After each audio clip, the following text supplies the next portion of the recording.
እነዚህ የአማራ ፖለቲካ ኤሊቶች ሶማሌ በወደብ ጉዳይ ስታኮርፍ ሶማሌ ሆኖ ኢትዮጵያን መውጋት አማራቸው ናቸው።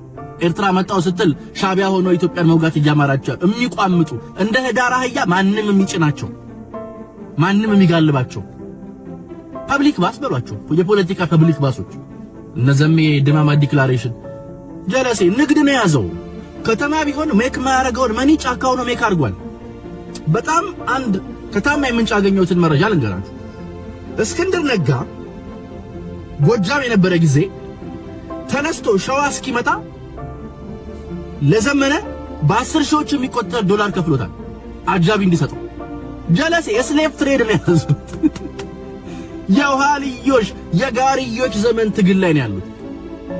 ስማርቱን ሰውዬ በስማርት ዘመን ጦርነት እየተቃኘ ያለውን ሰውዬ የአራተኛው ትውልድ ጦርነት ሌቭል ላይ ደረሰውን ሰውዬ በአርቲፊሻል ኢንተለጀንስ ራሱን እያደረጀ ያለውን ሰውዬ ፊፍት ጄኔሬሽን ዋርፌር ላይ ያለውን ጉዳይ ያጠናውን ሰውዬ በቆመች ጠብቂ ሊጥለው ቆማ ለአባቴ ቆማ እንጠብቅኝ ቆመች ጠብቂኝን ተንተርሰተኛ።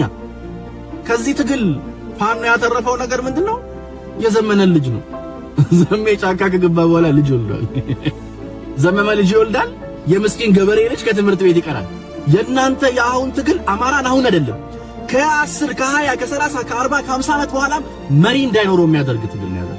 ተማሪ ፌታ ሄዶ ልጆቹ አስኳላ ሄዱ ልጆቹ ቀለም አይቆጥሩም ልጆቹ። ደንዋት ያልተማረ ሰው እንዴት ነው መሪ የሚሆነው? ትምህርት ቤት ዘግተ መምህር ገለ አስኳላ በር አሽገ አንተ ልጅ ትወልዳለህ። አረ መሬት ላይ ታገሩ። አርሶ የሚያበላ ገበሬ ቀድሶ የሚያጸልይ ካህን ተኩሶ ሀገር የሚጠብቅ ብቁ ዜጋ ነው ይሄ ህዝብ። ከሱስ ፈጥራችሁ ራሱን ህዝቡን ሰላሙን